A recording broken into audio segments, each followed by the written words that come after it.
आखिरी गुलाब की खुशबू। पाकिस्तान के एक खूबसूरत मगर खामोश कस्बे में एक पुराना सा बड़ा घर था। इस घर में 74 साला माहीन अनवर अकेली रहती थी। उनकी आंखों में जैसे कोई अधूरी ख्वाहिश दबा बैठती थी, और गुलाबों से भरा हुआ बाग उनकी जिंदगी की सबसे कीमती याद था। हर सुबह माहीन आहिस्ता कदमों से चलते हुए एक खास सुर्ख गुलाब के पास जाती, इसे च्योत और धीमे लहजे में कहती, अस्सलाम अलैकुम मेरे कैप्टन राहिल। इस एक नाम में उनकी पूरी जिंदगी बसती थी। कैप्टन राहिल फारूक, पाकिस्तान आर्मी का बहादुर नौजवान, जिसे माहीन ने सिर्फ एक बार नहीं, पूरी जिंदगी चाहा था। पहली मुलाकात, पहली मोहब्बत 1968 की बात है। माहीन शहर की लाइब्रेरी में मुलाजिम थी। किताबों से मोहब्बत, ख्वाबों से उम्मीद और दिल में हल्की सी शर्मीली हंसी। एक दिन दरवाजा खुला। खूबसूरत आर्मी यूनिफॉर्म पहने एक पुरवकार नौजवान अंदर दाखिल हुआ। ऊंची शानों वाला, चमकती आंखों वाला, मोहनी मुस्कुराहट वाला। I am captain Farooq. इसी लम्हे माहीन के दिल की धड़कनें जैसे रोईं और फिर तेजी से चल पड़ी। राहिल रोज आने लगा, किताबों बहाने, लेकिन असल तो माहीन की हद सी मुस्कुराहट थी। बाग की पगडंडियों पर पहली चहलकदमी, गुलाब का पहला तोहफा और दिल की पहली धड़कन, सब इस कहानी के आगाज थे। राहिल ने पहली बार माहीन को गुलाब देते हुए कहा, ये फूल मेरी दुआ है कि तुम हमेशा मेरे साथ रहो। वतन की पुकार, मोहब्बत का इम्तिहान। जैसे जिंदगी बहुत खूबसूरत होने लगती है, वैसे ही तकदीर आजमाइश भेज देती है।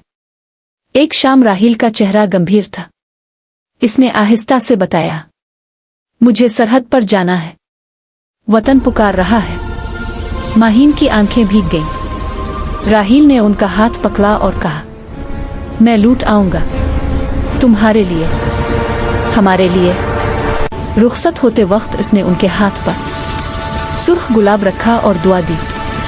माहीन दिल में यकीन लिए इसे जाते देखती रही। पाकिस्तान के लिए जाने वाला उनका प्यार, उनकी दुनिया, खुतूत, जिंदा उम्मीद।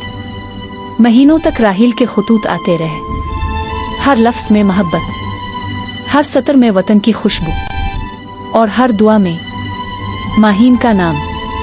वो लिखता था, जंग खत्म होते ही मैं तुम्हारे बाग में पहला गुलाब लगाऊंगा और कहूंगा, माहीन में वापस आ गया हूं। माहीन उन खतों को अपने सीने से लगाकर सारी रात अल्लाह से दुआ करती रहती, मगर फिर अचानक खुतूत आना बंद हो गए। दिन महीनों में, महीने सालों में बदले, मगर राहिल वापस ना आया। जिंदगी का तन्हा सफर। लोग कहते रहे, राहिल शहीद हो गया होगा, जिंदगी आगे बढ़ाओ। मगर माहीन का जवाब हमेशा एक ही था, मोहब्बत शहीद नहीं होती, वो दिलों में जिंदा रहती है। उन्होंने अपने बाग में बेशुमार सुर्ख गुलाब लगाने शुरू कर दिए। हर एक उम्मीद, एक दुआ, एक चीख के मेरा राहिल आएगा। माहीन की जवानी बुढ़ापे में ढल गई, मगर दिल आज भी राहिल की याद में जवान था। 50 बरस बाद एक खत, एक रोशन सुबह। जिंदगी ने नया मोड़ लिया। दरवाजा बजा। डाकिया एक पुराना जर्द लिफाफा लिए खड़ा था। तुमाई फ्राम, लफ्ज मदहम, मगर मोहब्बत वाजे। माहीन के हाथ कांप गए। उन्होंने खत खोला। अंदर एक खुश्क सुर्ख गुलाब था और राहिल की आखिरी तहरीर, अगर ये खत तुम्हें मिल रहा है तो समझो मैं वतन अजीज की मिट्टी में सो चुका हूं, लेकिन मेरी रूह हमेशा तुम्हारे साथ रही। मैंने आखिरी सांस तक तुम्हें चाहा है। मेरे नाम का एक आखिरी गुलाब अपने बाग में लगाना, और जब वो खिल जाए तो समझ लेना कि मैं वापस आ गया हूं। मोहब्बत कभी नहीं मरती। माहीन, कभी नहीं। माहीन ज़ारो कतार रू पड़े। सालों के जख्म एक खत ने फिर से हरा कर दिए, मगर फिर भी एक नई उम्मीद पैदा हुई। आखिरी गुलाब, मोहब्बत की जीत। कुछ दिनों बाद फजर की अजान के बाद हवा में फूलों की महक बढ़ गई। सूरज की पहली किरण एक नई रोशनी लेकर आई।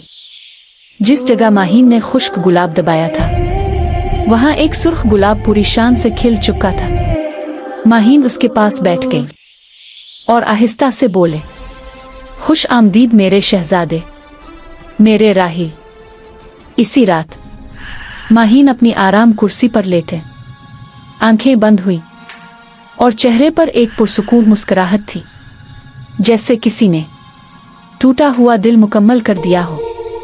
लोगों ने देखा, इस रात शबनम नहीं गिरी, बल्कि गुलाबों पर मोहब्बत के आंसू चमक रहे थे। मोहब्बत शहीद नहीं होती।